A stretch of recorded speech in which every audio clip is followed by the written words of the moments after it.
ದಿವ್ಯವಾಣಿ ದಿವ್ಯವಾಣಿ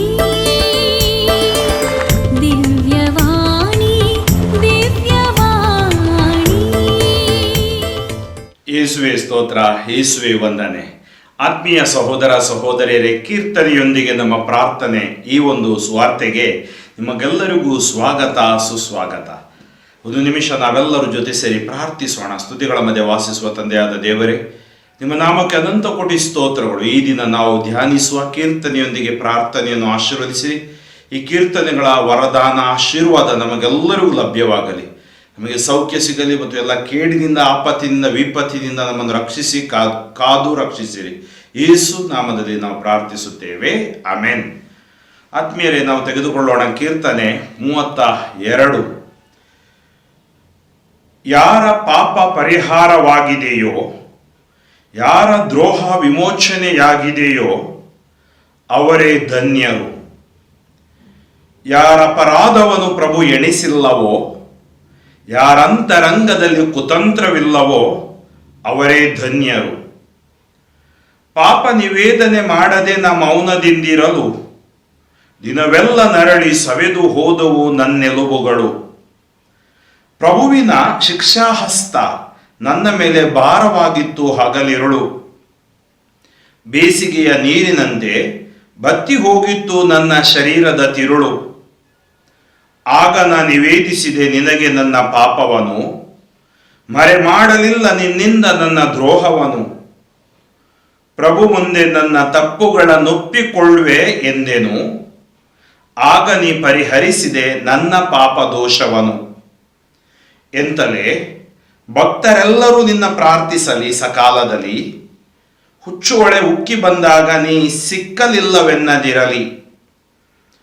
ನೀನೇ ನನಗೆ ಮರೆಯು ಆಪತ್ತಿನ ಲಾಸರೆಯು, ನನ್ನನ್ನು ಆವರಿಸುವ ಉದ್ಧಾರಕ ನಾದವು. ಪ್ರಭು ಇಂತೆಂದನು, ಕಲಿಸುವೆನು ನಾನಿನಗೆ, ತಿಳಿಸುವೆನು ಸನ್ಮಾರ್ಗವನು. ಕಟಾಕ್ಷಿಸಿ ನಿನ್ನನು ಈವೆನು ಸದಾಲೋಚನೆಯನು. ಬುದ್ಧಿಹೀನರಾಗದಿರಿ ಕತ್ತೆ ಕುದುರೆಗಳಂತೆ, ಸ್ವಾಧೀನವಾಗುವವು ಕಟ್ಟು ಕಡಿವಾಣವಿಲ್ಲದೆ. ದುಷ್ಟರ ಕಷ್ಟ ನಷ್ಟಗಳು ಅನೇಕ, ಪ್ರಭುವನ್ನು ನಂಬಿದವರ ಸುತ್ತ ಮರುಕ. ಸಜ್ಜನರೇ ಸಂತೋಷಿಸಿರಿ, ಉಲ್ಲಾಸಿಸಿರಿ ಪ್ರಭುವಿನಲ್ಲಿ. ಯಥಾರ್ಥ ಚಿತ್ತರೇ ಜಯಕಾರ ಮಾಡಿ ಆತನ ವಿಷಯದಲ್ಲಿ. ಪ್ರಭು ಯೇಸುವಿನಲ್ಲಿ ಆತ್ಮೀಯ ಸಹೋದರ ಸಹೋದರಿಯರೇ, ಈ ಕೀರ್ತನೆ 32ನೇ ಕೀರ್ತನೆ ಪಾಪ ನಿವೇದನೆ ಮತ್ತು ಪಾಪ ವಿಮೋಚನೆಯ ಕುರಿತು ನಮಗೆ ತಿಳಿಸುತ್ತೆ. ಎಷ್ಟು ಅದರ ಮಹತ್ವ ಮತ್ತು ಅಗತ್ಯತೆ ಇದರ ಕುರಿತು ಈ ಕೀರ್ತನೆ ದಾವೀದನ ಹೃದಯದ ನಿವೇದನೆಯಾಗಿದೆ. ದಾವೀದನು ಪಾಪ ಮಾಡಿದಾಗ ಏನಾಯಿತು ಮತ್ತು ಹೇಗೆ ದೇವರು ಅವನನ್ನು ಬಿಡುಗಡೆಗೊಳಿಸಿದರು ಎಂಬುದಾಗಿ ಈ ಕೀರ್ತನೆ ನಮಗೆ ತಿಳಿಸುತ್ತೆ. ನೋಡಿ, ಈ ಕೀರ್ತನೆ ಹೇಗೆ ಆರಂಭವಾಗುತ್ತೆ. ಯಾರ ಪಾಪ ಪರಿಹಾರವಾಗಿದೆಯೋ, ಯಾರ ದ್ರೋಹ ವಿಮೋಚನೆಯಾಗಿದೆಯೋ ಅವರೇ ಧನ್ಯರು. ನಾವು ಹೊಸ ಒಡಂಬಡಿಕೆಯಲ್ಲಿ ಭಾಗ್ಯವಂತರು ಅಂತ ಕೇಳುತ್ತೀವಿ. 5ನೇ ಅಧ್ಯಾಯ ಮತ್ತಾಯನ ಶುಭ ಸಂದೇಶದಲ್ಲಿ ಅಷ್ಟಭಾಗಿಗಳು ಅಥವಾ ಅಷ್ಟಭಾಗ್ಯಗಳು, ಬ್ಲೆಸ್ಸಡ್. ಇಲ್ಲಿ ಯಾರು ಭಾಗ್ಯವಂತರು? ಯಾರ ಪಾಪ ಪರಿಹಾರವಾಗಿದೆಯೋ, ಯಾರ ದ್ರೋಹ ವಿಮೋಚನೆಯಾಗಿದೆಯೋ ಅವರೇ ಧನ್ಯರು. ಯಾರ ಅಪರಾಧವನ್ನು ಪ್ರಭು ಎಣಿಸಿಲ್ಲವೋ, ಯಾರ ಅಂತರಂಗದಲ್ಲಿ ಕುತಂತ್ರವಿಲ್ಲವೋ ಅವರೇ ಧನ್ಯರು. ತದನಂತರ 3ರಿಂದ 5ನೇ ಈ ವಾಕ್ಯಗಳು ನೀವು ನೋಡಿದ್ರೆ, ಪಾಪ ನಿವೇದನೆ ಮಾಡದೆ ಮೌನದಿಂದಿರಲು ದಿನವೆಲ್ಲ ನರಳಿ ಸವೆದು ಹೋದವು ನನ್ನೆಲುಬುಗಳು. ಯಾರು ಹೇಳ್ತಾ ಇದ್ದಾನೆ? ದಾವೀದ. ಬತ್ಸಬೆ ಒಟ್ಟಿಗೆ ವ್ಯಭಿಚಾರ ಮಾಡ್ದ, ದೇವರಿಂದ ದೂರ ಸರಿದ ಮತ್ತು ಉರಿಯನನ್ನು ಕೊಂದ. ಆವಾಗ ಯಾರ ಅಪರಾಧವನ್ನು ಪ್ರಭು ಎಣಿಸಿಲ್ಲವೋ, ಯಾರ ಅಂತರಂಗದಲ್ಲಿ ಕುತಂತ್ರವಿಲ್ಲವೋ ಅವರೇ ಧನ್ಯರು. ಈಗ ಇವನ ಅಂತರಂಗದಲ್ಲಿ ಅಪರಾಧ ಇದೆ, ಕುತಂತ್ರವಿದೆ, ಪಾಪವಿದೆ. ಆದ್ದರಿಂದ ಇವನು ಒದ್ದಾಡ್ತಾ ಇದ್ದಾನೆ, ಆಂತರಿಕ ಒಂದು ತಳಮಳದಲ್ಲಿದ್ದಾನೆ. ಅವನು ಹೇಳ್ತಾ ಇದ್ದಾನೆ, ಪಾಪ ನಿವೇದನೆ ಮಾಡದೆ ಮೌನದಿಂದಿರಲು ದಿನವೆಲ್ಲ ನರಳಿ ಸವೆದು ಹೋದವು ನನ್ನ ಎಲುಬುಗಳು. ನಮ್ಮ ಎಲುಬುಗಳ ಒಳಗಡೆ ಸಾರ ಇದೆ, ಪಾಪ ಮಾಡಿದಾಗ ನನ್ನ ಎಲುಬುಗಳು ಆ ಸಾರವು ಆಕ್ರಮಣಗೊಳ್ಳುವುದು. ಪ್ರಭುವಿನ ಶಿಕ್ಷಾ ಹಸ್ತ ನನ್ನ ಮೇಲೆ ಭಾರವಾಗಿತ್ತು ಹಗಲಿರುಳು. ಪ್ರಭುವಿನ ಶಿಕ್ಷಾ ಹಸ್ತ ನನ್ನ ಮೇಲೆ ಭಾರವಾಗಿತ್ತು ಹಗಲಿರುಳು. ಬೇಸಿಗೆಯ ನೀರಿನಂತೆ ಬತ್ತಿ ಹೋಗಿತ್ತು ನನ್ನ ಶರೀರದ ತಿರುಳು. ಪ್ರಭುವಿನ ಶಿಕ್ಷಾ ಹಸ್ತ ನನ್ನ ಮೇಲೆ ಭಾರವಾಗಿತ್ತು ಹಗಲಿರುಳು. ಬೇಸಿಗೆಯ ನೀರಿನಂತೆ ಬತ್ತಿ ಹೋಗಿತ್ತು ನನ್ನ ಶರೀರದ ತಿರುಳು. ಅಂದರೆ ಪ್ರಭುವಿನ ಹಸ್ತ ಪ್ರೀತಿಯ ಹಸ್ತ. ಏನಾಗುತ್ತೆ, ಯಾವಾಗ ನಾವು ಅಪರಾಧದಲ್ಲಿದ್ದೀವಿ ಅಥವಾ ಪಾಪದಲ್ಲಿದ್ದೀವಿ, ಆ ಹಸ್ತ ನಮಗೆ ಶಿಕ್ಷಾ ಹಸ್ತ ಥರ ಕಾಣುತ್ತೆ. ನಿಜವಾಗಿ ಪ್ರಭುವಿನ ಹಸ್ತ ಶಿಕ್ಷಾ ಹಸ್ತವಲ್ಲ. ಪ್ರಭುವಿನ ಹಸ್ತ ಬದಲಾಗಬೇಕಾಗಿಲ್ಲ, ನಾವು ಬದಲಾಗಬೇಕು. ಬೇಸಿಗೆಯ ನೀರಿನಂತೆ ಬತ್ತಿ ಹೋಗಿತ್ತು ಶರೀರದ ತಿರುಳು. ನೋಡಿ, ಶರೀರದ ತಿರುಳು ಇರುವುದಿಲ್ಲಿ ನಮ್ಮ ಎಲುಬುಗಳಲ್ಲಿ. ಆಗ ನಾ ನಿವೇದಿಸಿದೆ ನಿನಗೆ ನನ್ನ ಪಾಪವನು. ಆಗ ನಾ ನಿವೇದಿಸಿದೆ ನಿನಗೆ ನನ್ನ ಪಾಪವನು, ಮರೆ ಮಾಡಲಿಲ್ಲ ನಿನ್ನಿಂದ ನನ್ನ ದ್ರೋಹವನು. ಪ್ರಭು ಮುಂದೆ ನನ್ನ ತಪ್ಪುಗಳನ್ನು ಒಪ್ಪಿಕೊಳ್ಳುವೆ ಎಂದೆನು. ಆಗ ನೀ ಪರಿಹರಿಸಿದೆ ನನ್ನ ಪಾಪ ದೋಷವನು. ನಾನೇನು ಮಾಡಿದೆ, ನಿನ್ನ ಮುಂದೆ ನನ್ನ ದ್ರೋಹಗಳನ್ನು ಒಪ್ಪಿಕೊಂಡೆ, ಪಶ್ಚಾತ್ತಾಪ ಪಟ್ಟೆ. ನಾತಾನ್ ಬಂದಾಗ, ನಾತಾನ್ ಅವನಿಗೆ ತಿಳಿ ಹೇಳಿದಾಗ ಆತ ಒಪ್ಪಿಕೊಂಡ. ಅತ್ತ ದೇವರು ಅವನ ಪಾಪಗಳನ್ನು ಕ್ಷಮಿಸಿದರು. ಎಂತಲೇ ಭಕ್ತರೆಲ್ಲರೂ ನಿನ್ನ ಪ್ರಾರ್ಥಿಸಲಿ ಸಕಾಲದಲ್ಲಿ. ಹುಚ್ಚುಳೆ ಉಕ್ಕಿ ಬಂದಾಗ ನೀ ಸಿಕ್ಕಲಿಲ್ಲವೆನ್ನದಿರಲಿ. ನೀನೇ ನನಗೆ ಮರೆಯು ಆಪತ್ತಿನ ಲಾಸರೆಯೋ. ನೀನೇ ನನಗೆ ಮರೆಯು ಆಪತ್ತಿನ ಲಾಸರೆಯು. ನಿನ್ನನ್ನು ಆವರಿಸುವ ಉದ್ಧಾರಕನಾದವು. ಅದರಿಂದ ನನಗೆ ಉದ್ಧಾರಕನು ನೀನೇ, ಆಸರೆಯೂ ನೀನೇ ಆಗಿದ್ದಿ. ಪ್ರಭು ಇಂತೆಂದನು, ಕಲಿಸುವೆನು ನಾನಿನಗೆ, ತಿಳಿಸುವೆನು ಸನ್ಮಾರ್ಗವನು. ಕಟಾಕ್ಷಿಸಿ ನಿನ್ನನ್ನು ಈವೆನು ಸದಾಲೋಚನೆಯನು. ಪ್ರಭು ಇಂತೆಂದನು, ಕಲಿಸುವೆನು ನಾನಿನಗೆ, ತಿಳಿಸುವೆನು ಸನ್ಮಾರ್ಗವನು. ಕಟಾಕ್ಷಿಸಿ ನಿನ್ನನ್ನು ಈವೆನು ಸದಾಲೋಚನೆಯನು. ಬುದ್ಧಿಹೀನರಾಗದಿರಿ ಕತ್ತೆ ಕುದುರೆಗಳಂತೆ, ಸ್ವಾಧೀನವಾಗುವವು ಕಟ್ಟು ಕಡಿವಾಣವಿಲ್ಲದೆ. ಅದರಿಂದ ನೀವು ಬುದ್ಧಿಹೀನರಾಗದಿರಿ. ದುಷ್ಟರ ಕಷ್ಟ ನಷ್ಟಗಳು ಅನೇಕ, ಪ್ರಭುವನ್ನು ನಂಬಿದವರ ಸುತ್ತ ಮರುಕ. ದುಷ್ಟರಾದಾಗ ಅವರಿಗೆ ಕಷ್ಟ ನಷ್ಟಗಳು ಅನೇಕ, ಆದರೆ ಪ್ರಭುವಿನೊಟ್ಟಿಗಿರುವವರಿಗೆ ಆಶೀರ್ವಾದ. ಸಜ್ಜನರೇ ಸಂತೋಷಿಸಿರಿ, ಉಲ್ಲಾಸಿಸಿರಿ ಪ್ರಭುವಿನಲ್ಲಿ. ಯಥಾರ್ಥ ಚಿತ್ತರೇ ಜಯಕಾರ ಮಾಡಿ ಆತನ ವಿಷಯದಲ್ಲಿ. ಆದ್ದರಿಂದ ನಮ್ಮ ಪಾಪ ನಿವೇದನೆ ಮಾಡಬೇಕು, ಪಾಪದಿಂದ ವಿಮೋಚನೆಗೊಳ್ಳಬೇಕು, ನಾವು ಪರಿಶುದ್ಧರಾಗಿ ಜೀವಿಸಬೇಕು. ಮತ್ತು ಈ ಕೀರ್ತನೆಯ ಪ್ರಕಾರ ನಮ್ಮ ಜೀವನ ದೇವರಿಗೆ ಮೆಚ್ಚುಗೆಯಾದ ಜೀವನವಾಗಬೇಕು. ಆ ನಿಟ್ಟಿನಲ್ಲಿ ನಾವು ಕೂಡ ನಮ್ಮ ಒಳಗಡೆ ಇರುವ ಪಾಪಗಳನ್ನು ಒಪ್ಪಿಕೊಂಡು ಅವುಗಳನ್ನು ವರ್ಜಿಸಿ ಒಳ್ಳೆಯವರಾಗಿ ಹಾಗೂ ಪರಿಶುದ್ಧರಾಗಿ ಜೀವಿಸಲು ಪ್ರಯತ್ನ ಪಡೋಣ ಮತ್ತು ದೇವರ ವರದಾನವನ್ನು ಪಡೆಯೋಣ. ಮುಂದಿನ ಕೀರ್ತನೆ 33, ಇಲ್ಲಿ 1ರಿಂದ 22 ವಾಕ್ಯಗಳಿವೆ. ಸೃಷ್ಟಿಕರ್ತನ ಸ್ತುತಿ. ಸಜ್ಜನರೇ ಗುಣಗಾನ ಮಾಡಿ, ಸಜ್ಜನರೇ ಮಾಡಿರಿ ಪ್ರಭುವಿನ ಗುಣಗಾನ. ನೀತಿವಂತರೇ ಆತನ ಸ್ತುತಿ ನಿಮಗೆ ಸುಗುಣ. ಪ್ರಭುವನ್ನು ಕೊಂಡಾಡಿ ಕಿನ್ನರಿಯನ್ನು ನುಡಿಸುತ್ತಾ, ಕೀರ್ತಿಸಿ ದಶತಂತಿ ವೀಣೆಯನ್ನು ಬಾರಿಸುತ್ತಾ, ನೂತನ ಕೀರ್ತನೆಯನ್ನು ಆತನಿಗೆ ಹಾಡಿರಿ. ಇಂಪಾಗಿ ಬಾರಿಸಿ ಸೊಂಪಾಗಿ ಭಜಿಸಿರಿ. ಸತ್ಯವಾದುದು ಆತನ ಪವಿತ್ರ ವಾಕ್ಯ, ಸ್ತುತ್ಯವಾದುದು ಆತನ ಪುನೀತ ಕಾರ್ಯ. ಸತ್ಯಸಂಧನು ನ್ಯಾಯಪ್ರಿಯನು ಆತನು, ಅಚಲ ಪ್ರೀತಿಯಿಂದ ಜಗವನ್ನು ತುಂಬಿಹನು. ಸೃಷ್ಟಿಯಾಯಿತು ಗಗನ ಮಂಡಲ ಆತನ ನುಡಿಯೊಂದಕ್ಕೆ, ರೂಪುಗೊಂಡಿತು ತಾರಾಮಂಡಲ ಅವನು ಸಿರು ಮಾತ್ರಕ್ಕೆ. ತುಂಬಿಟ್ಟಿಹನು ಜಲರಾಶಿಗಳನ್ನು ಕಡಲೆಂಬ ಕುಡಿಕೆಯಲ್ಲಿ, ಕೂಡಿಟ್ಟಿಹನು ಜಲಾಶಯಗಳನ್ನು ಭುವಿಯುಗ್ರಾಣದಲ್ಲಿ. ಪೊಡವಿ ಎಲ್ಲವೂ ಭಯಪಡಲಿ ಪ್ರಭುವಿಗೆ, ಅಡಗಿ ನಡೆಯಲಿ ನಾಡಿಗರೆಲ್ಲ ಆತನಿಗೆ. ಸೃಷ್ಟಿಯಾಯಿತು ಆತನ ನುಡಿ ಮಾತ್ರಕ್ಕೆ, ಸ್ಥಾಪನೆಯಾಯಿತು ಅವನ ಅಣತಿಯೊಂದಕ್ಕೆ. ವ್ಯರ್ಥವಾಗಿಪನು ಪ್ರಭು ರಾಷ್ಟ್ರಗಳ ಯೋಜನೆಗಳನ್ನು, ನಿರರ್ಥಕವಾಗಿಪನು ಜನರ ದುಷ್ಟ ಸಂಕಲ್ಪಗಳನ್ನು. ಪ್ರಭುವಿನ ಯೋಜನೆ ಶಾಶ್ವತ, ಅವನ ಸಂಕಲ್ಪ ಅನವರತ.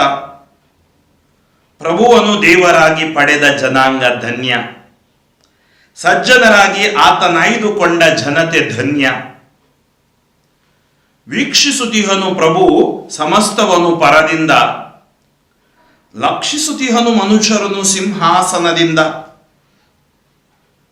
ಸ್ಥಾವರ ಸಿಂಹಾಸನದಿಂದ ನೋಡುತ್ತಿಹನು, ಸರ್ವಭೂನಿವಾಸಿಗಳನ್ನು ಪರಿಶೀಲಿಸುತ್ತಿಹನು.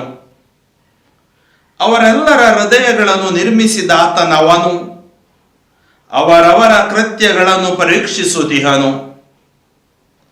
ಅರಸನಾವನು ವಿಜೇತನಾಗನು ಮಹಾಸೇನಾಬಲದಿಂದಲೇ, ಶೂರನಾವನು ಜಯಶೀಲನಾಗನು ಕೇವಲ ಭುಜಬಲದಿಂದಲೇ. ಪ್ರಾಣ ರಕ್ಷಣೆಗೆ ಸಾಲದು ಅಶ್ವದಳ, ಆತ್ಮರಕ್ಷಣೆಗೆ ಬಾರದು ಅಶ್ವಬಲ. ಪ್ರಭುವಾದರೂ ಕಟಾಕ್ಷಿಸುವನು ತನ್ನ ಗಂಜಿ ನಡೆದವರನು, ಲಕ್ಷಿಸುವನು ತನ್ನ ಕೃಪೆಯನ್ನು ನಿರೀಕ್ಷಿಸುವವರನು. ತಪ್ಪಿಸುವನವನು ಪ್ರಾಣವನು ಮರಣದಿಂದ, ಉಳಿಸುವನು ಜೀವವನ್ನು ಕ್ಷಾಮಾಡಾಮರದಿಂದ. ಕಾದಿದೆ ಎನ್ನ ಮನ ಪ್ರಭುವಿಗಾಗಿ, ಆತನಿಹನು ಎನಗೆ ಗುರಾಣಿಯಾಗಿ. ನೆಮ್ಮದಿಯಿಂದಿದೆ ಎನ್ನ ಮನ ಆತನಲ್ಲಿ, ನಂಬಿರುವೆವು ಆತನ ಶ್ರೀ ನಾಮದಲ್ಲಿ. ನಮ್ಮ ಮೇಲಿರಲಿ ಪ್ರಭು ನಿನ್ನ ಛಲ ಪ್ರೀತಿ, ಕಾದಿಹೆವು ಇದೋ ನಿನ್ನ ನಂಬಿ ಭರವಸದಿ. ಈ ಕೀರ್ತನೆ ನಾವು ಸೃಷ್ಟಿಕರ್ತರನ್ನು ಯಾಕೆ ಸ್ತುತಿಸಬೇಕು ಮತ್ತು ಸೃಷ್ಟಿಕರ್ತನ ಶಕ್ತಿ, ಸರ್ವೇಶ್ವರ ದೇವರ ಶಕ್ತಿ ನಮಗೆ ಇಲ್ಲಿ ಗೋಪ್ಯವಾಗುತ್ತದೆ. ನೋಡೋಣ ಒಂದೊಂದೇ ವಾಕ್ಯಗಳಲ್ಲಿ. ಸಜ್ಜನರೇ ಮಾಡಿರಿ ಪ್ರಭುವಿನ ಗುಣಗಾನ, ನೀತಿವಂತರೇ ಆತನ ಸ್ತುತಿ ನಿಮಗೆ ಸುಗುಣ. ಪ್ರಭುವನ್ನು ಕೊಂಡಾಡಿ ಕಿನ್ನರಿಯನ್ನು ನುಡಿಸುತ್ತಾ, ಕೀರ್ತಿಸಿ ದಶತಂತಿ ವೀಣೆಯನ್ನು ಬಾರಿಸುತ್ತಾ, ನೂತನ ಕೀರ್ತನೆಯನ್ನು ಆತನಿಗೆ ಹಾಡಿರಿ. ಇಂಪಾಗಿ ಬಾರಿಸಿ ಸೊಂಪಾಗಿ ಭಜಿಸಿರಿ. ಸತ್ಯವಾದುದು ಆತನ ಪವಿತ್ರ ವಾಕ್ಯ, ಸ್ತುತ್ಯವಾದುದು ಆತನ ಪುನೀತ ಕಾರ್ಯ. ಸತ್ಯಸಂಧನು ನ್ಯಾಯಪ್ರಿಯನು ಆತನು, ಅಚಲ ಪ್ರೀತಿಯಿಂದ ಜಗವನ್ನು ತುಂಬಿಹನು. ನಮ್ಮ ಸರ್ವೇಶ್ವರನಿಗೆ ನಾವು ಸ್ತುತಿ ಸ್ತೋತ್ರ ವಂದನೆಗಳನ್ನು ಸಲ್ಲಿಸತಕ್ಕದ್ದು. ನಾವು ಹಾಡ್ತೀವಿ, ಎಲ್ಲ ಕಾಲದೋಳು ಎಲ್ಲ ವೇಳೆಯೋಳು ದೇವ ನಾನು ನಿನ್ನನ್ನು ಸ್ತುತಿಪೆನು. ಸ್ತುತಿಸಿರಿ ಆತನನ್ನು, ಸ್ತುತಿಯೇ ಶ್ರೇಷ್ಠ ಪ್ರಾರ್ಥನೆ. ಪಿತಾಸುತ ಪವಿತ್ರಾತ್ಮರನ್ನು ನಾವು ಸ್ತುತಿಸತಕ್ಕದ್ದು ಮತ್ತು ಅವರು ಸ್ತುತಿಯಲ್ಲಿ ಜೀವಿಸುವ ದೇವರಾಗಿದ್ದಾರೆ. ಇವುಗಳೆಲ್ಲವನ್ನು ವಾದ್ಯಗಳನ್ನು ನಾವು ಯಾವುದಕ್ಕೆ ಉಪಯೋಗಿಸುತ್ತೀವಿ? ಅವರ ಮಹಿಮೆ ಸಾರಲು, ಅವರಿಗೆ ಮಹಿಮೆಯನ್ನು ಕೊಡುವಂಥದ್ದು ನಮಗೆ ದೇವರು ಕೊಟ್ಟ ಒಂದು ಕಟ್ಟಳೆಯಾಗಿದೆ. ವಾಕ್ಯ 6ರಿಂದ, ಸೃಷ್ಟಿಯಾಯಿತು ಗಗನ ಮಂಡಲ ಆತನ ನುಡಿಯೊಂದಕ್ಕೆ, ರೂಪುಗೊಂಡಿತು ತಾರಾಮಂಡಲ ಅವನ ಉಸಿರು ಮಾತ್ರಕ್ಕೆ. ತುಂಬಿಟ್ಟಿಹನು ಜಲರಾಶಿಗಳನ್ನು ಕಡಲೆಂಬ ಕುಡಿಕೆಯಲ್ಲಿ, ಕೂಡಿಟ್ಟಿಹನು ಜಲಾಶಯಗಳನ್ನು ಭುವಿ ಉಗ್ರಾಣದಲ್ಲಿ. ಪೊಡವಿ ಎಲ್ಲವೂ ಭಯಪಡಲಿ ಪ್ರಭುವಿಗೆ, ಅಡಗಿ ನಡೆಯಲಿ ನಾಡಿಗರೆಲ್ಲ ಅವನಿಗೆ. ಸೃಷ್ಟಿಯಾಯಿತು ಆತನ ನುಡಿ ಮಾತ್ರಕ್ಕೆ, ಸ್ಥಾಪನೆ ಆಯಿತು ಅವನ ಅಣತಿಯೊಂದಕ್ಕೆ. ದೇವರ ಒಂದೇ ಒಂದು ಮಾತಿನಿಂದ ನಾವು ಮಾಡ್ತೀವಲ್ವಾ, ಸಕಲವೂ ಸೃಷ್ಟಿಯಾಯಿತು. ಆ ಒಂದೇ ಮಾತಿನಿಂದ ಸಕಲವೂ ಸೃಷ್ಟಿಯಾಯಿತು. ದೇವರು ಎಲ್ಲವನ್ನು ಸೃಷ್ಟಿ ಮಾಡಿದರು. ನೋಡಿ, ಸುಂದರವಾಗಿ ಕೀರ್ತನಗಾರ ಹೇಳ್ತಾ ಇದ್ದಾನೆ, ಗಗನ ಮಂಡಲ ಸೃಷ್ಟಿಯಾಯಿತು ನುಡಿಯೊಂದಕ್ಕೆ, ರೂಪುಗೊಂಡಿತು ತಾರಾಮಂಡಲ ಅವನ ಉಸಿರು ಮಾತ್ರಕ್ಕೆ. ತುಂಬಿಟ್ಟಹನು ಜಲರಾಶಿಗಳನ್ನು ಕಡಲೆಂಬ ಕುಡಿಕೆಯಲ್ಲಿ, ಕೂಡಿಟ್ಟಹನು ಜಲಾಶಯಗಳು. ನಾವು ನೋಡ್ತೀವಿ ಭೂಮಿ ಉಗ್ರಾಣದಲ್ಲಿ ನೀರು ಸಿಗುತ್ತೆ ಭೂಮಿ ಒಳಗಡೆ. ಪೊಡವಿ ಎಲ್ಲವೂ ಭಯಪಡಲಿ ಪ್ರಭುವಿಗೆ, ಅಡಗಿ ನಡೆಯಲಿ ನಾಡಿಗರೆಲ್ಲ ಆತನಿಗೆ. ಸೃಷ್ಟಿಯಾಯಿತು ಆತನ ಒಂದೇ ಮಾತಿಗೆ, ಆತನ ಆಣತಿಗೆ. ಅಂತ ಶಕ್ತವುಳ್ಳ ದೇವರಿಗೆ ನಾವು ಸ್ತುತಿ ಸ್ತೋತ್ರ ವಂದನೆ ಸಲ್ಲಿಸತಕ್ಕದ್ದು. ವಾಕ್ಯ 10, ವ್ಯರ್ಥವಾಗಿಪ್ಪನು ಪ್ರಭು ರಾಷ್ಟ್ರಗಳ ಯೋಜನೆಯನ್ನು. ನೋಡಿ, ದೇವರಿಂದ ದೂರ ಹೋದಾಗ ನಮ್ಮ ಜಗದ್ಗುರು ಪೋಪ ಫ್ರಾನ್ಸಿಸ್ ಹೇಳಿದ ಒಂದು ಮಾತು, ನಾವು ಪವಿತ್ರಾತ್ಮರನ್ನು ಬಿಟ್ಟು ಯಾವುದೇ ಯೋಜನೆಗಳನ್ನು ಹಾಕಬಾರ್ದು. ಅಂದ್ರೆ ಅರ್ಥ, ದೇವರಿಲ್ಲದ ಯೋಜನೆಗಳು ವ್ಯರ್ಥವಾಗುವು. ನೋಡಿ, ವ್ಯರ್ಥವಾಗಿಪ್ಪನು ಪ್ರಭು ರಾಷ್ಟ್ರಗಳ ಯೋಜನೆಗಳನ್ನು, ನಿರರ್ಥಕವಾಗಿಪ್ಪನು ಜನರ ದುಷ್ಟ ಸಂಕಲ್ಪಗಳನ್ನು. ಪ್ರಭುವಿನ ಯೋಜನೆ ಶಾಶ್ವತ, ಅವನ ಸಂಕಲ್ಪ ಅನವರತ. ಪ್ರಭುವಿನ ಯೋಜನೆಗಳು. ಅದಕ್ಕಾಗಿ ನಾವು ಏನೇ ಮಾಡ್ತೀವಿ, ದೇವರನ್ನು ಆಶ್ರಯಿಸೋಣ, ದೇವರ ಯಾಚನೆ, ದೇವರಲ್ಲಿ ನಾವು ಯಾಚಿಸೋಣ. ದೇವರ ಸಹಾಯ ನಮಗೆ ಬೇಕು, ದೇವರ ವರದಾನ ಆಶೀರ್ವಾದ ಕೃಪೆ ನಮಗೆ ಬೇಕು. ಪ್ರಭುವನ್ನು ದೇವರಾಗಿ ಪಡೆದ ಜನಾಂಗ ಧನ್ಯ, ಸ್ವಜನರಾಗಿ ಆತನಾಯ್ದುಕೊಂಡ ಜನತೆ ಧನ್ಯ. ಪ್ರಭುವನ್ನು ದೇವರಾಗಿ ಪಡೆದ ಜನಾಂಗ ನಾವು ನಿಜವಾಗಿ ಧನ್ಯ. ನಮ್ಮನ್ನು ಸ್ವಜನರಾಗಿ ಆಯ್ಕೆ ಮಾಡಿದ್ದಾರೆ, ಆತನಾಯ್ದುಕೊಂಡ ಜನತೆ ಧನ್ಯ. ನಮ್ಮ ದೀಕ್ಷಾ ಸ್ನಾನದಲ್ಲಿ ನಾವು ಯೇಸುವಿನ ದೇವರ ಸಾಮ್ರಾಜ್ಯದ ಮಕ್ಕಳಾಗಿದ್ದೀವಿ. ವೀಕ್ಷಿಸುತ್ತೀಹನು ಪ್ರಭು ಸಮಸ್ತವನ್ನು ಪರದಿಂದ, ಲಕ್ಷಿಸುತ್ತೀಹನು ಮನುಜರನು ಸಿಂಹಾಸನದಿಂದ. ಸ್ಥಾವರ ಸಿಂಹಾಸನದಿಂದ ನೋಡುತ್ತೀಹನು, ಸರ್ವ ಭೂನಿವಾಸಿಗಳನ್ನು ಪರಿಶೀಲಿಸುತ್ತೀಹನು. ಅವರೆಲ್ಲರ ಹೃದಯಗಳನ್ನು ನಿರ್ಮಿಸಿದಾತನವನು ಅವರವರ ಕೃತ್ಯಗಳನ್ನು ಪರೀಕ್ಷಿಸುತ್ತೀಹನು. ನೋಡಿ, ಅವರವರ ಕೃತ್ಯ, ನಾವು ಮಾಡುವ ಕೃತ್ಯಗಳೆಲ್ಲ ದೇವರಿಗೆ ತಿಳಿದಿವೆ, ಅದನ್ನು ಪರೀಕ್ಷಿಸುತ್ತೀಹನು. ಮತ್ತೆ ಪ್ರಭುವಿನ ಸಹಾಯವಿಲ್ಲದೆ ಯಾವ ಜಯಗಳು ನಮಗೆ ಸಿಗುವುದಿಲ್ಲ. ಅರಸನಾವನು ವಿಜೇತನಾಗನು ಮಹಾಸೇನಾ ಬಲದಿಂದ, ಶೂರನಾವನು ಜಯಶೀಲನಾಗನು ಕೇವಲ ಭುಜಬಲದಿಂದ. ಪ್ರಾರ್ಥನೆ, ದೇವರ ಆಶ್ರಯ, ದೇವರ ಶಕ್ತಿ ಬೇಕು. ಪ್ರಾಣ ರಕ್ಷಣೆಗೆ ಸಾಲದು ಅಶ್ವದಳ, ಆತ್ಮರಕ್ಷಣೆಗೆ ಬಾರದು ಅಶ್ವಬಲ. ಪ್ರಾಣ ರಕ್ಷಣೆ, ಇವತ್ತು ಕೋವಿಡ್ ಬಂದಾಗ ನಮ್ಗೆ ಗೊತ್ತು, ಒಂದು ಶ್ವಾಸಕ್ಕಾಗಿ ಎಷ್ಟು ನಾವು ಕಷ್ಟಪಡ್ತೀವಿ, ಯಾರಿಂದಲೂ ತಪ್ಪಿಸಲು ಆಗೋದಿಲ್ಲ. ನಾವು ಎಷ್ಟು ಸೆಕ್ಯೂರಿಟಿ ಇರಬಹುದು, ನಮಗೆ ನಿಜವಾದ ಸೆಕ್ಯೂರಿಟಿ ದೇವರಾಗಿದ್ದಾರೆ, ಅವರನ್ನು ಆಶ್ರಯಿಸೋಣ. ಪ್ರಭುವಾದರೂ ಕಟಾಕ್ಷಿಸುವವನು ತನ್ನ ಗಂಜಿ ನಡೆದವರನ್ನು, ಲಕ್ಷಿಸುವನು ತನ್ನ ಕೃಪೆಯನ್ನು ನಿರೀಕ್ಷಿಸುವವರನು. ಅವರ ಕೃಪೆಯನ್ನು, ಅವರಿಗೆ ಅಂಜಿ ನಡೆಯುವುದಂದ್ರೆ ಏನು? ದೇವರ ಭಯ ಜ್ಞಾನದ ಮೂಲ. ದೇವರಿಗೆ ನಮ್ಮನ್ನೇ ಸಮರ್ಪಿಸಿ ಬಾಳುವುದು. ಬೆಳಿಗ್ಗೆ, ಮಧ್ಯಾಹ್ನ, ಸಾಯಂಕಾಲ ಪ್ರಾರ್ಥನೆ, ದೇವರ ವಾಕ್ಯ, ಇವುಗಳಲ್ಲಿ ಸಂಸ್ಕಾರಗಳಲ್ಲಿ ದೇವರ ಆಜ್ಞೆಗಳ ಪ್ರಕಾರ ಬಾಳುವುದು. ತಪ್ಪಿಸುವನವನು ಪ್ರಾಣವನ್ನು ಮರಣದಿಂದ, ಉಳಿಸುವನು ಜೀವವನ್ನು ಕ್ಷಾಮಾಡಾಮರದಿಂದ. ಕಾದಿದೆ ಎನ್ನ ಮನ ಪ್ರಭುವಿಗಾಗಿ, ಆತ ನಿಹನು ಎನಗೆ ಗುರಾಣಿಯಾಗಿ. ನೆಮ್ಮದಿಯಿಂದಿದೆ ಎನ್ನ ಮನ ಆತನಲ್ಲಿ, ನಂಬಿರುವೆವು ಆತನ ಶ್ರೀನಾಮದಲ್ಲಿ. ನಮ್ಮ ಮೇಲಿರಲಿ ಪ್ರಭು ನಿನ್ನ ಅಚಲ ಪ್ರೀತಿ, ಕಾದಿಹು ಇದೋ ನಿನ್ನ ನಂಬಿ ಭರವಸದಿ. ಅಂದರೆ ದೇವರನ್ನು ನಾವು ಆಶ್ರಯಿಸಿಕೊಂಡು ಜೀವಿಸಬೇಕೆಂದು ಈ ಕೀರ್ತನೆ ನಮಗೆ ಕರೆ ನೀಡುತ್ತೆ. ಮುಂದಿನ ಕೀರ್ತನೆ 34. ಈ ಕೀರ್ತನೆ ಪ್ರಭುವಿನ ಅಭಿಮಾನ. ಪ್ರಭುವನ್ನು ನಾ ಕೊಂಡಾಡುವೆ ಎಲ್ಲ ಕಾಲದೊಡು, ಆತನ ಸ್ತುತಿ ಸದಾ ಇಹುದು ತನ್ನ ಬಾಯೊಳು ನನ್ನ ಬಾಯೊಳು. ಪ್ರಭುವಿನಲ್ಲಿದೆ ನನ್ನ ಮನದ ಅಭಿಮಾನ, ದೀನರಿದನು ಕೇಳಿ ಪಡೆಯಲಿ ಸುಮ್ಮಾನ. ಬನ್ನಿ ಕೊಂಡಾಡುವ ಪ್ರಭು ದೇವನನ್ನು, ಘನಪಡಿಸೋಣ ಅವನ ಶ್ರೀನಾಮವನು. ಬೇಡಿಕೊಳ್ಳಲು ಕೊಟ್ಟನಾತ ಸದುತ್ತರವನು, ಭಯಭೀತಿ ಇಂದೆನನು ಮುಕ್ತನಾಗಿಸಿಹನು. ಆತನತ್ತ ತಿರುಗಿದ ಮುಖ ಅರಳುವುದು, ಲಜ್ಜೆಯಿಂದೆಂದಿಗೂ ಕುಂದಿ ಹೋಗದು. ನಿರ್ಗತಿಕನು ಮೊರೆಯಿಡಲು ಪ್ರಭುವು ಕಿವಿಗೊಟ್ಟನು, ಸರ್ವಾಪತ್ತಿನಿಂದವನು ಮುಕ್ತಗೊಂಡನು. ಭಯಭಕುತಿಯುಳ್ಳವರ ಸುತ್ತಲೂ ಕಾವಲಿದ್ದು, ಕಾಯುವನು ಪ್ರಭುವಿನ ದೂತನೇ ಬಂದಿಳಿದು. ಸವಿದು ನೋಡು ಪ್ರಭುವಿನ ಮಾಧುರ್ಯವನು, ಆತನನ್ನು ಆಶ್ರಯಿಸಿಕೊಂಡವನು ಧನ್ಯನು. ದೇವಜನರೇ ನಿಮಗಿರಲಿ ಪ್ರಭುವಿನ ಭಯಭಕುತಿ, ಅಂಥವರಿಗಿರದು ಯಾವ ಕುಂದು ಕೊರತೆಯ ಭೀತಿ. ಯುವ ಕೇಸರಿಗೆ ಇರಬಹುದು ಹಸಿವು ದಾಹ, ಪ್ರಭುವನ್ನು ಅರಸುವವರಿಗಿರದು ಒಳಿತಿನ ಅಭಾವ. ಬನ್ನಿ ಮಿತ್ರರೇ ಆಲಿಸಿರಿ ಮಾತನು, ಕಲಿಸುವೆನು ನಿಮಗೆ ದೇವ ಭಯವನು. ಎಲೆ ಮಾನವ, ಬಲು ದಿನ ಬಾಳಲು ಬಯಸುವೆಯಾ? ಆಯುರಾರೋಗ್ಯ ಭಾಗ್ಯವನ್ನು ಆಶಿಸುವೆಯಾ? ಕಾದಿಡು ನಾಲಿಗೆಯನ್ನು ಕೇಡನು ಆಡದಂತೆ, ಬಿಗಿಯಿಡು ತುಟಿಯನ್ನು ಕುಟಿಲವನ್ನು ನುಡಿಯದಂತೆ. ಬಿಡು ಕೆಟ್ಟದನು, ಮಾಡು ಒಳಿತನು, ಹುಡುಕು ಶಾಂತಿಯನ್ನು ಬೆನ್ನಟ್ಟು ಅದನು. ಸಜ್ಜನರನ್ನು ಪ್ರಭು ಕಟಾಕ್ಷಿಸುವನು, ಅವರ ಮೊರೆಗಾತ ಕಿವಿ ಕೊಡುವನು.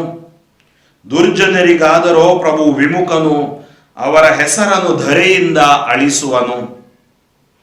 ಕಿವಿಗೊಡುವನು ಪ್ರಭು ಸಜ್ಜನರ ಮೊರೆಗೆ, ನೆರವೀವನವರ ಕಷ್ಟ ನಿವಾರಣೆಗೆ. ಸನಿಹದಲ್ಲಿಹನು ಪ್ರಭು ಭಗ್ನ ಹೃದಯಿಗಳಿಗೆ, ಉದ್ಧಾರಕನಾಥನು ಮನಸ್ಸು ಕುಗ್ಗಿದವರಿಗೆ. ಸಜ್ಜನನಿ ಕೊದಗುವ ಸಂಕಟಗಳು ವಿಪರೀತ, ಪ್ರಭು ಎಲ್ಲವನ್ನು ನಿವಾರಿಸುವುದು ನಿಶ್ಚಿತ. ಕಾಪಾಡುವನು ಅವನೆಲುಬುಗಳೆಲ್ಲವನ್ನು ಮುರಿದು ಬಿಡನು, ಪ್ರಭು ಅವುಗಳಲ್ಲೊಂದನ್ನು. ದುರ್ಜನರೆಲ್ಲರೂ ತುತ್ತಾಗುವರು ತಮ್ಮ ಕೇಡಿಗೆ, ಸಜ್ಜನರ ಶತ್ರುಗಳು ಗುರಿಯಾಗುವರು ದಂಡನೆಗೆ. ತನ್ನ ದಾಸರನ್ನು ಉದ್ಧಾರ ಮಾಡದಿರನು ಪ್ರಭು, ತನ್ನ ಶರಣಳೊಬ್ಬರನ್ನು ದಂಡಿಸನಾವಿವು. ಆತ್ಮೀಯರೇ, ಈ ಕೀರ್ತನೆ ನಮಗೆ ಪ್ರಭು ಹೇಗೆ ಸಹಾಯಕನಾಗಿರುತ್ತಾನೆ ಮತ್ತು ನಮಗೆ ಇರುವ ಪ್ರಭುವಿನ ಅಭಿಮಾನದ ಕುರಿತು ನಮಗೆ ಇಲ್ಲಿ ತಿಳಿಸುತ್ತದೆ. ಪ್ರಭುವನ್ನು ನಾ ಕೊಂಡಾಡುವೆ ಎಲ್ಲ ಕಾಲದಳು, ಆತನ ಸ್ತುತಿ ಸದಾ ಇಹುದು ನನ್ನ ಬಾಯೊಳು. ಪ್ರಭುವಿನಲ್ಲಿದೆ ನನ್ನ ಮನದ ಅಭಿಮಾನ, ದೀನರಿದನು ಕೇಳಿ ಪಡೆಯಲಿ ಸುಮ್ಮಾನ.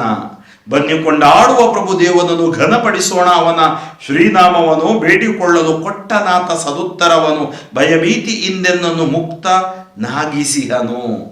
ನೋಡಿ, ಈ ಭಯ ಭೀತಿಯಿಂದ ಯಾಕೆ ಪ್ರಭುವನ್ನು ನಾವು ಕೊಂಡಾಡುತ್ತೇವೆ? ಯಾಕೆ ಪ್ರಭುವಿನ ಮೇಲೆ ನಮಗೆ ಅಭಿಮಾನವಿದೆ?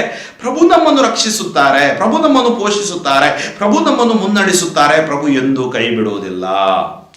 ಮುಂದಿನ ವಾಕ್ಯ, ಆತನತ್ತ ತಿರುಗಿದ ಮುಖ ಅರಳುವುದು, ಲಜ್ಜೆಯಿಂದೆಂದಿಗೂ ಕುಂದಿ ಹೋಗದು. Look at him and be radiant, your faces will never be ashamed. ಕೀರ್ತನೆ 34:5 ವಾಗ್ದಾನ ನೋಡಿ. ಆತನತ್ತ ತಿರುಗಿದ ಮುಖ. ಇವತ್ತು ನಮ್ಮ ಮುಖ ದೇವರತ್ತ ತಿರುಗಬೇಕು. ದೇವರಿಗೆ ನಾವು ಸ್ಥಳವನ್ನು ಕೊಡಬೇಕು. ದೇವರನ್ನು ನಾವು ಕೊಂಡಾಡಬೇಕು. ದೇವರ ಆಜ್ಞೆಗಳಲ್ಲಿ ನಾವು ಜೀವಿಸಬೇಕು. ಲಜ್ಜೆಯಿಂದೆಂದಿಗೂ ಕುಂದಿ ಹೋಗದು. ಇಂದಿನ ಟ್ರಾನ್ಸ್ಲೇಷನ್ ಸತ್ಯವೇದದಲ್ಲಿ ಹೀಗೆ ಇದೆ, ಆತನತ್ತ ತಿರುಗಿದ ಮುಖ ಪ್ರಕಾಶಗೊಳ್ಳುವುದು. ಪ್ರಕಾಶ ಅಂದ್ರೆ, ಆ ಪ್ರಕಾಶ ಅಂದ್ರೆ ತೇಜಸ್ಸು, ದೇವರ ತೇಜಸ್ಸು ಅರಳುವುದು, ನಮ್ಮಲ್ಲಿ ಇಳಿದು ಬರುವುದು. ನಿರ್ಗತಿಕನು ಮೊರೆ ಇಡಲು ಪ್ರಭು ಕಿವಿಗೊಟ್ಟನು. ನಮ್ಮ ಮೊರೆಗೆ ಪ್ರಭು ಕಿವಿ ಕೊಟ್ಟೇ ಕೊಡುತ್ತಾರೆ. ಸರ್ವ ಆಪತ್ತಿನಿಂದ ಅವನು ಮುಕ್ತಗೊಂಡನು. ಆದ್ದರಿಂದ ಇವತ್ತು ನಾವು ಮಾಡೋ ಪ್ರಾರ್ಥನೆಗಳು ವೇಸ್ಟ್ ಅಲ್ಲ. ಪ್ರಾರ್ಥನೆಗಳು ಖಂಡಿತ ದೇವರು ಮೊರೆಗೆ ಕಿವಿಗೊಡುತ್ತಾರೆ. ಹೇಗೆ ಕುರುಡ ಬಾರ್ತಿಮೇಯನ ಮೊರೆಗೆ ಕಿವಿಗೊಟ್ಟರೋ, ಅವರು ನಮ್ಮ ಮೊರೆಗೂ ಕಿವಿಗೊಟ್ಟು ನಮ್ಮನ್ನು ಆಶೀರ್ವದಿಸುತ್ತಾರೆ. ಭಯಭಕ್ತಿಯುಳ್ಳವರ ಸುತ್ತಲೂ ಕಾವಲಿದ್ದು ಕಾಯುವನು ಪ್ರಭುವಿನ ದೂತನೇ ಬಂದಿಳಿದು.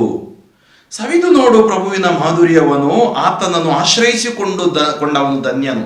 ಸವಿದು ನೋಡು ಪ್ರಭುವಿನ ಮಾಧುರ್ಯವನು, ಅನುಭವಿಸು ಆ ಪ್ರಭುವಿನ ಪ್ರೀತಿಯನು, ಪ್ರಭುವಿನ ಕೃಪೆಯನು, ಪ್ರಭುವಿನ ದಯೆಯನು. ಅದಕ್ಕೆ ನಾವು ಹೇಳ್ತೀವಲ್ಲ, ಕೃಪಾಪೂರ್ಣನು, ದಯಾಭರಿತನು, ಕೋಪ ಮಾಡುವವನಲ್ಲ. ಸವಿದು ನೋಡು ಪ್ರಭುವಿನ ಮಾಧುರ್ಯವನು.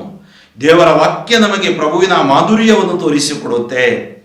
ದೇವ ಜನರೇ, ನಿಮಗಿರಲಿ ಪ್ರಭುವಿನ ಭಯಭಕ್ತಿ. ದೇವರ ಭಯಭಕ್ತಿ ಸುಜ್ಞಾನಕ್ಕೆ ಮೂಲ, ಜ್ಞಾನದ ಮೂಲ. ಅಂಥವರಿಗಿರದು ಯಾವ ಕುಂದು ಕೊರತೆಯ ಭೀತಿ. ದೇವರನ್ನು ಹೊಂದಿಕೊಂಡಿರುವವರಿಗೆ ಯಾವ ಭೀತಿಯೂ ಇರದು. ಯುವ ಕೇಸರಿಗೆ ಇರಬಹುದು ಹಸಿವು ದಾಹ, ಪ್ರಭುವನ್ನು ಅರಸುವವರಿಗಿರದು ಒಳಿತಿನ ಅಭಾವ. ಯುವ ಕೇಸರಿಗೆ ಇರಬಹುದು ಹಸಿವು ದಾಹ, ಆದರೆ ಪ್ರಭುವನ್ನು ಅಂದ್ರೆ ಅರ್ಥ ಏನು? ಪ್ರಭುವನ್ನು ಆಶ್ರಯಿಸಿಕೊಂಡವರು ಎಂದೂ ಪ್ರಭು ಅವರನ್ನು ಕೈ ಬಿಡುವುದಿಲ್ಲ. ಬನ್ನಿ ಮಿತ್ರರೇ, ಆಲಿಸಿರಿ ಮಾತನ್ನು, ಕಲಿಸುವೆನು ನಾ ನಿಮಗೆ ದೇವ ಭಯವನ್ನು. ನನ್ನ ಮಾತನ್ನು ಆಲಿಸಿ, ದೇವರ ಭಯವನ್ನು ಅಂದ್ರೆ ದೇವರ ಆ ಒಂದು ಪ್ರೀತಿಯನ್ನು ನಿಮ್ಮ ಹೃದಯದಲ್ಲಿ ನೀವು ಕಂಡುಕೊಳ್ಳಿರಿ. ದೇವರನ್ನು ಪ್ರೀತಿಸಿರಿ. ಎಲೆ ಮಾನವ, ಬಲು ದಿನ ಬಾಳಲು ಬಯಸುವೆಯಾ? ಆಯುರಾರೋಗ್ಯ ಭಾಗ್ಯವನ್ನು ಆಶಿಸುವೆಯಾ? ಕಾದಿಡು ನಾಲಿಗೆಯನ್ನು ಕೇಡನು ಆಡದಂತೆ, ಬಿಗಿಯಿಡು ತುಟಿಯನ್ನು ಕುಟಿಲವನ್ನು ನುಡಿಯದಂತೆ. ಬಿಟ್ಟು ಬಿಡು ಕೆಟ್ಟದನು, ಮಾಡು ಒಳ್ಳಿತನು, ಹುಡುಕು ಶಾಂತಿಯನ್ನು ಬೆನ್ನಟ್ಟು ಅದನು. ಯಾಕೋಬನ ಪತ್ರಿಕೆ ನಾವು ನೋಡ್ತೀವಿ, 3ನೇ ಅಧ್ಯಾಯದಲ್ಲಿ ಈ ನಾಲಿಗೆಯ ಬಗ್ಗೆ ಕೇಳ್ತೀವಿ. ಆ ನಾಲಿಗೆ ಹೇಗೆ ಕೆಲಸ ಮಾಡುತ್ತೆ. ಇಲ್ಲಿ ನೋಡಿ ಏನು ಹೇಳ್ತಾರೆ, ನಮಗೆ ಬಲು ದಿನ ಬಾಳಲು ಬಯಕೆ ಇದ್ರೆ, ಆಯುರಾರೋಗ್ಯ ಬೇಕಾಗಿದ್ರೆ ನಾಲಿಗೆಯನ್ನು ಕಾಯ್ಬೇಕಂತೆ. ನಾವು ಅನೇಕ ಬಾರಿ ಚಾಡಿ ಮಾತು ಅಥವಾ ಇಂಥ ಗಾಸಿಪ್, ಸ್ಲ್ಯಾಂಡರಿಂಗ್ ಅಂತೀವಿ ನಾವು, ಇತರರ ಬಗ್ಗೆ ಹೇಳೋದು, ಇದೆಲ್ಲ ಸಲ್ಲದು. ನಮ್ಮ ಜಗದ್ಗುರುಗಳು ಹೇಳ್ತಾರೆ, ಇಂಥ ಮಾತುಗಳನ್ನು ಮಾತನಾಡುವವರು ಕೊಲೆಗಾರರು ತರ. ಯಾಕಂದ್ರೆ ಅವರು ಇನ್ನೊಬ್ಬರನ್ನು ಕೊಲೆ ಮಾಡ್ತಾರೆ, ಅವರ ಹೆಸರನ್ನು ಹಾಡುಗೆಡುತ್ತಾರೆ. ಆಯುರಾರೋಗ್ಯ ಭಾಗ್ಯವನ್ನು ಆಶಿಸುವೆಯ, ಬಲು ದಿನ ಬಾಳಲು ಬಯಸುವೆಯ, ಕಾದಿಡು ನಾಲಿಗೆಯನ್ನು ಕೇಡನ್ನು ಆಡದಂತೆ, ಬಿಗಿಯಿಡು ತುಟಿಯನ್ನು ಕುಟಿಲವನ್ನು ನುಡಿಯದಂತೆ, ಸುಳ್ಳನ್ನು ನುಡಿಯದಂತೆ, ಕೇಡನ್ನು ಆಡದಂತೆ ನಿನ್ನ ನಾಲಿಗೆಯನ್ನು ಬಿಗಿಯಿಡಿ. ನೋಡಿ, ಬಾಯಿಯನ್ನು ಕಾಯುವವನು ಜೀವವನ್ನು ಕಾಯುವನು. ಆದ್ದರಿಂದ ನಮ್ಮ ಮಾತುಗಳು, ನಮ್ಮ ನುಡಿಗಳು ಕೂಡ ಯಾವ ರೀತಿ ಇವೆ ಎಂಬುದನ್ನು ನಾವು ಇವತ್ತು ತಪಾಸಣೆ ಮಾಡಬೇಕು. ಆದ್ದರಿಂದ ದೇವರ ಮುಂದೆ ನಾವು ಸಜ್ಜನರಾಗಿ ಬಾಳಬೇಕಾದರೆ ಇವುಗಳೆಲ್ಲವನ್ನು ನಾವು ವರ್ಜಿಸಬೇಕು. ಸಜ್ಜನರನ್ನು ಪ್ರಭು ಕಟಾಕ್ಷಿಸುವನು, ಅವರ ಮೊರೆಗಾತ ಕಿವಿಗೊಡುವನು. ನೋಡಿ, ಸಜ್ಜನರು ಸಿನ್ಸಿಯರ್, ಪ್ರಾಮಾಣಿಕರಾಗಿ ಪ್ರಾರ್ಥಿಸುವವರ ಮೊರೆಯನ್ನು ದೇವರು ಆಲಿಸ್ತಾರೆ. ದುರ್ಜನರಿಗಾದರೋ ಪ್ರಭು ವಿಮುಖನು. ದುರ್ಜನರ ಪಾಪ ಇಟ್ಟುಕೊಂಡು, ದ್ವೇಷ ಇಟ್ಕೊಂಡು, ಹಗೆತನ ವೈಷಮ್ಯ ಇಟ್ಕೊಂಡು, ಚಾಟಿ ಇವುಗಳೆಲ್ಲ ಬಿದ್ದುಕೊಂಡು ಗರ್ವಿಗಳಾಗಿ ಮಾಡುವ ಪ್ರಾರ್ಥನೆ ದೇವರು ಆಲಿಸುವುದಿಲ್ಲ. ಅವರ ಹೆಸರನ್ನು ಧರೆಯಿಂದ ಅಳಿಸುವನು. ಅದರಿಂದ ದೇವರ ಮುಂದೆ ನಾವು ಕಪಟತನದಲ್ಲಿ ಜೀವಿಸಲು ಆಗುವುದಿಲ್ಲ. ನಮ್ಮ ಬಲಹೀನತೆಯನ್ನು ಒಪ್ಪಿಕೊಂಡು ದೇವರೊಡನೆ ನಾವು ಬಾಳಲು ದೇವರು ಕರೆ ನೀಡುತ್ತಾರೆ. ಕಿವಿಗೊಡುವನು ಪ್ರಭು ಸಜ್ಜನರ ಮೊರೆಗೆ, ಸಜ್ಜನರ ಪ್ರಾರ್ಥನೆ ಆಲಿಸ್ತಾನೆ. ನೆರವೀವನವರ ಕಷ್ಟ ನಿವಾರಣೆಗೆ. ಸನಿಹದಲ್ಲಿ ಹನು ಪ್ರಭು ಭಗ್ನ ಹೃದಯಗಳಿಗೆ. ಇವತ್ತು ಭಗ್ನ ಹೃದಯಗಳು, ನನ್ನನ್ನು ನನ್ನ ಪ್ರೀತಿಪರರು ಬಿಟ್ಟು ಹೋಗಿದ್ದಾರೆ, ತಂದೆ ತಾಯಿ ಬಿಟ್ಟಿದ್ದಾರೆ, ಅಥವಾ ನನ್ನನ್ನು ಪ್ರೀತಿಸುವ ವ್ಯಕ್ತಿ ನನ್ನನ್ನು ಬಿಟ್ಟು ಹೋಗಿದ್ದಾರೆ. ಸನಿಹದಲ್ಲಿ ಹನು ಪ್ರಭು ಭಗ್ನ ಹೃದಯಗಳಿಗೆ. ಆತ್ಮಹತ್ಯೆ ಚಿಂತೆ ಮಾಡಬೇಡಿ, ನಿರಾಸೆ ಜಿಗುಪ್ಸೆಗೆ ಒಳಗಾಗಬೇಡಿ. ಪ್ರಭು ನಮ್ಮೊಡನಿದ್ದಾರೆ, ಪ್ರಭು ನಮ್ಮನ್ನು ಪ್ರೀತಿಸ್ತಾರೆ. ಉದ್ಧಾರಕನಾಥನು ಮನಸ್ಸು ಕುಗ್ಗಿದವರಿಗೆ, ಡಿಪ್ರೆಷನ್, ಆಂಗ್ಸೈಟಿ, ಮನಸ್ಸು ಕುಗ್ಗಿದವರಿಗೆ, ಒತ್ತಡ ಒಳಗಾದವರಿಗೆ ಪ್ರಭು ಜೊತೆಗಿದ್ದಾರೆ. ಪ್ರಭುವಿನ ಪ್ರೀತಿಯನ್ನು ನಾವು ಅನುಭವಿಸಿದಾಗ ಇವೆಲ್ಲವೂ ನಮ್ಮನ್ನು ಬಿಟ್ಟು ಹೋಗುವುದು. ಪ್ರಭುವೆಲ್ಲವನ್ನು ನಿವಾರಿಸುವುದು ನಿಶ್ಚಿತ. ನೋಡಿ, ಇವತ್ತು ನಮಗೆ ಇನ್ನರಿ ಹೀಲಿಂಗ್ ಪ್ರಭು ದಯಪಾಲಿಸುತ್ತಾರೆ. ಕಾಪಾಡುವನು ಅವನ ಎಲುಬುಗಳೆಲ್ಲವನ್ನು ಮುರಿಯಬಿಡನು ಪ್ರಭು ಅವುಗಳಲ್ಲಿ ಒಂದನು. ಯಾವ ಒಂದು ಎಲುಬು ಕೂಡ ಪ್ರಭುವಿನೊಟ್ಟಿಗಿರುವಾಗ ಮುರಿಯಲು ಪ್ರಭು ಬಿಡುವುದಿಲ್ಲ. ಅಂದರೆ ದೇವರು ನಮ್ಮನ್ನು ರಕ್ಷಿಸುತ್ತಾರೆ. ದುರ್ಜನರೆಲ್ಲರೂ ತುತ್ತಾಗುವರು ತಮ್ಮ ಕೇಡಿಗೆ, ಸಜ್ಜನರ ಶತ್ರುಗಳು ಗುರಿಯಾಗುವರು ದಂಡನೆಗೆ. ದುರ್ಜನರನ್ನು ಅವರು ತಮ್ಮ ಕೇಡಿನಿಂದ ಅವರು ನಾಶವಾಗ್ತಾರೆ. ಸಜ್ಜನರು ಅವರು ತಮ್ಮ ಪ್ರಾರ್ಥನೆಯಿಂದ ಮತ್ತು ತಮ್ಮ ದೇವರ ಪ್ರೀತಿಯಿಂದ ಅವರು ಆಶೀರ್ವಾದ ಹೊಂದುತ್ತಾರೆ ಮತ್ತು ದೇವರು ಅವರ ಶತ್ರುಗಳನ್ನು ದಂಡನೆಗೆ ಗುರಿ ಮಾಡುತ್ತಾರೆ.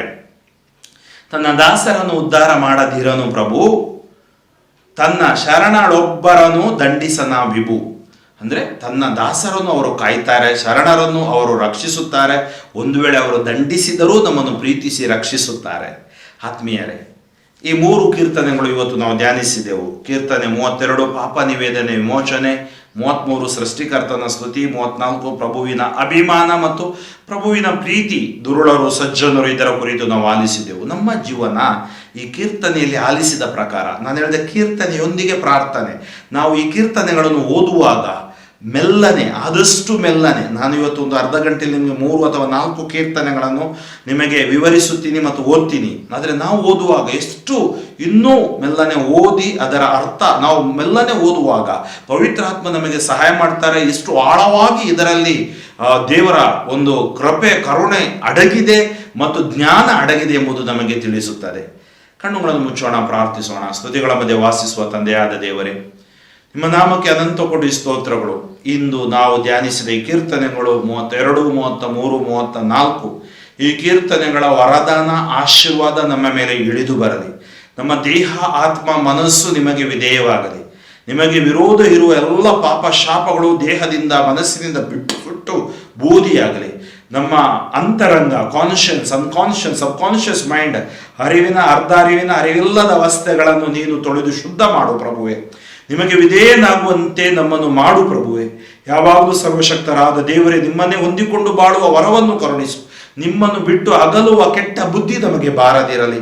ನೀವು ಕಳುಹಿಸಿದ ರಕ್ಷಕ ಯೇಸುವಿನ ರಕ್ಷಣೆ ಅಡಿಯಲ್ಲಿ ಜೀವಿಸೋದು ಬೇಕಾದ ವರದಾನವನ್ನು ಕರುಣಿಸು. ಯೇಸುವೇ, ನಿಮ್ಮ ರಕ್ತದಿಂದ ನನ್ನನ್ನು ತೊಳೆದು ಶುದ್ಧೀಕರಿಸಿರಿ. ಇವತ್ತು ನಾನು ಪ್ರಾರ್ಥಿಸುವ ಎಲ್ಲ ಜನರನ್ನು ಅಭಿಷೇಕಿಸಿರಿ, ಅವರ ಕುಟುಂಬಗಳನ್ನು ಅಭಿಷೇಕಿಸಿರಿ. ಅವರ ಮೇಲೆ ಬಂದಿರುವ ಎಲ್ಲ ಕೇಡುಗಳು ಬಿಟ್ಟು ಸುಟ್ಟು ಬೂದಿಯಾಗಲಿ. ಸಾಂಕ್ರಾಮಿಕ ಪಿಡುಗುಗಳಿಂದ, ಸಾಲ ಸೋಲುಗಳಿಂದ, ರೋಗ ರುಜಿನಗಳಿಂದ, ಎಲ್ಲ ಅವರ ಕೋರ್ಟ್ ಕೇಸ್ಗಳಿಂದ, ಅಪರಾಧತನದಿಂದ ಅವರಿಗೆ ಪರಿವರ್ತನೆ, ನಿರಪರಾಧಿಗಳಿಗೆ ಬಿಡುಗಡೆಯನ್ನು ಕರುಣಿಸಿರಿ. ವಿಶ್ವದ ಮೇಲೆ ನಿಮ್ಮ ಕರುಣೆ ಇಳಿದು ಬರಲಿ ದೇವ. ದುರುಳರು, ದುರ್ಜನರು ನಿಮಗೆ ಸಮರ್ಪಿಸಿ ಪ್ರಾರ್ಥಿಸುತ್ತಿದೆ. ಅವರಿಗೆ ಪವಿತ್ರಾತ್ಮರ ಶಕ್ತಿಯಿಂದ ತುಂಬಿಸಿ ಅವರನ್ನು ಕೂಡ ಪರಿವರ್ತಿಸಿರಿ. ನಿಮಗೆ ಅಸಾಧ್ಯವಾದುದು ಯಾವುದೂ ಇಲ್ಲ ಪ್ರಭುವೆ. ನಿಮ್ಮ ಕರುಣೆ, ನಿಮ್ಮ ಕೃಪೆ, ನಿಮ್ಮ ದಯೆ ವಿಶ್ವದ ಮೇಲೆ ಹರಿಯಲಿ. ಈ ಕೀರ್ತನೆಯೊಂದಿಗೆ ನಾವು ಮಾಡಿದ ಪ್ರಾರ್ಥನೆ ನಮಗೂ ನಮ್ಮ ಕುಟುಂಬಕ್ಕೂ ಆಶೀರ್ವಾದವಾಗಲಿ. Touch us Lord, anoint us Lord, heal us Lord. ಸರ್ವಶಕ್ತ ದೇವರಾದ ಪಿತಾ ಮತ್ತು ಸುತ ಮತ್ತು ಪವಿತ್ರಾತ್ಮರು ನಿಮ್ಮನ್ನು ಆಶೀರ್ವದಿಸಲಿ. Amen. Father Franklin D'Souza, Shivamogga ಧರ್ಮಕ್ಷೇತ್ರ, ನನಗಾಗಿಯೂ ನನ್ನ ಸ್ವಾರ್ಥ ಸೇವೆಗಾಗಿಯೂ, ನಮ್ಮ ಯೇಸು ಸ್ಪರ್ಶ ತಂಡಕ್ಕಾಗಿಯೂ, ದಿವ್ಯವಾಣಿ ಲೈವ್ ಯೂಟ್ಯೂಬ್ ಚಾನೆಲ್ ತಂಡಕ್ಕಾಗಿಯೂ ನೀವು ಪ್ರಾರ್ಥಿಸಿ. ಈ ಸಂದೇಶವನ್ನು ಇತರರೊಡನೆ ಕೂಡ ನೀವು ವಾಟ್ಸಪ್, ಫೇಸ್ಬುಕ್ ಮೂಲಕ ಹಂಚಿಕೊಳ್ಳಿ. ಅವರೂ ಕೂಡ ಪ್ರಭುವಿನ ಪ್ರೇಮವನ್ನು ಸವಿದು ಪ್ರಭುವಿಗೆ ಸಾಕ್ಷಿಯಾಗಿ ಬಾಳಲಿ. ಸಂದೇಶದ ಕಮೆಂಟ್ಸ್ ಬಾಕ್ಸಲ್ಲಿ ನಿಮ್ಮ ಕಮೆಂಟ್ಸ್ಗಳನ್ನು ಹಾಕಿ. ಅದು ನಮಗೆ ಉತ್ತೇಜನ, ಪ್ರೇರಣೆ, ಪ್ರೋತ್ಸಾಹವನ್ನು ಇನ್ನೂ ಸುವಾರ್ತೆಯನ್ನು ಸಾರಲು ಕೊಡುತ್ತದೆ. ಆತ್ಮೀಯರೇ, ನಿಮ್ಮ ಕೋರಿಕೆಗಳಿದ್ದರೆ, ಪ್ರಾರ್ಥನೆಗಳಿದ್ದರೆ 9013905078 9013905078ಗೆ ನೀವು ಕಳಿಸಬಹುದು. ಮತ್ತು ನಿಮ್ಮ ಕೋರಿಕೆಗಳಿದ್ದರೆ ಪ್ರಾರ್ಥನೆಗೆ ನೀವು ಕೇಳಿಕೊಳ್ಳಬಹುದು. ಸರ್ವಶಕ್ತ ದೇವರು ನಿಮ್ಮೆಲ್ಲರನ್ನು ಆಶೀರ್ವದಿಸಲಿ.